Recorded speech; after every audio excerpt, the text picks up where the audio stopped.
What's up, everyone? Welcome back to the channel. I'm currently sitting on the side of the road, broke down in the Nova.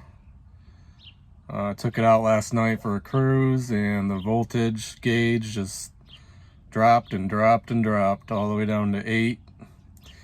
Got an MSD ignition system, which y'all know that you gotta have 12 volts to those for them to fire correctly.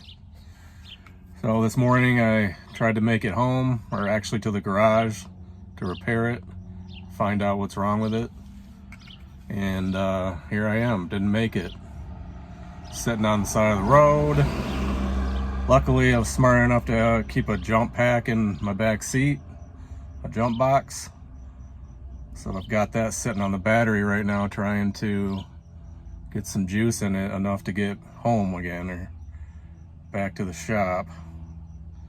So this sucks. So I'm gonna shoot a video today about what happened and how to check your alternator if it's not charging.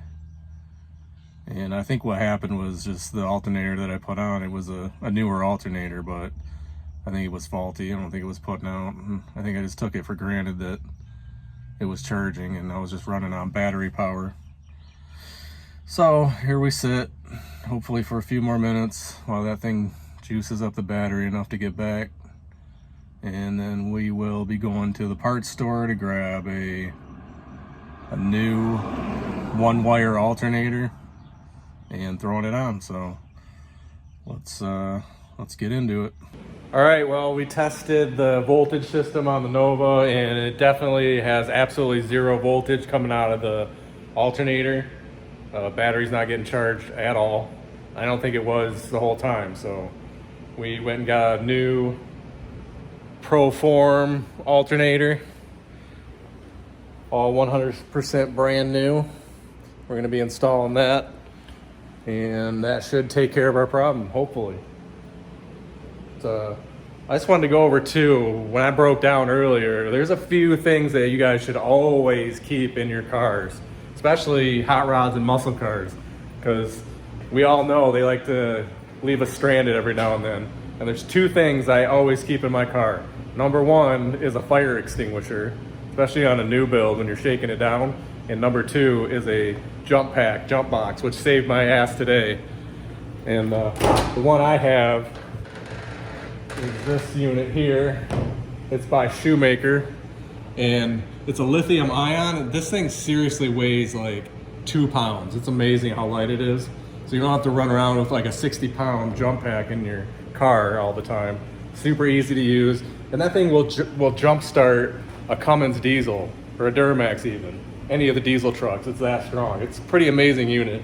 So those are the two items that I highly recommend putting in your car. And look at, here's the other one. Right there.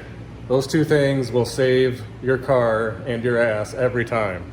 And I'm super glad that I have them in my car, and I was glad to have them in my car today, because all I had to do when this thing died was pull over and hook up that jump pack for like 10 minutes, and it recharged my battery enough to get me home.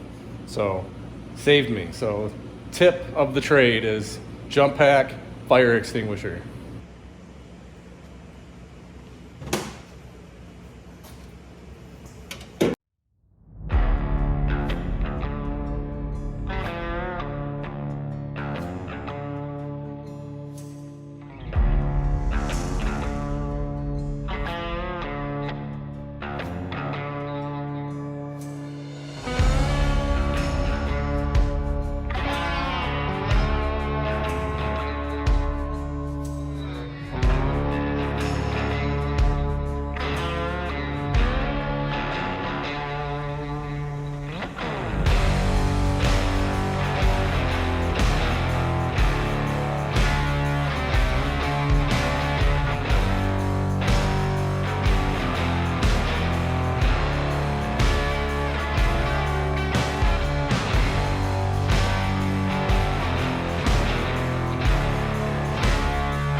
All right, we got the new alternator installed. One wire Proform chrome unit. The belt's slightly tracking back, but I'm just gonna keep an eye on it and hopefully it doesn't eat the belt or throw it off. But I just gotta hook up the battery and see if this thing's charging now. It's the next day. Last time you knew, the Nova broke down on me. The charging system was not charging, left me on the side of the road. We did end up putting the new Proform alternator in it, and it seems to be charging good now, so I think we're good to go. It sat overnight, we charged the battery, and it fires right up, and the gauge is actually reading 14 volts now like it should, where before it was reading 12, so I should have known that it wasn't charging, but I figured when we wired it, it was reading battery voltage and not alternator charging voltage, but it wasn't. It was reading battery voltage only. So I made it about 200 miles on the battery only, and it just started dying. And like I said, it's got an MSD ignition, so that needs 12 or more volts to fire correctly. So it is running way better now. It's getting 14 volts. The ignition system's firing like it should, and everything seems to be much better. I'll get you fired up here and show you.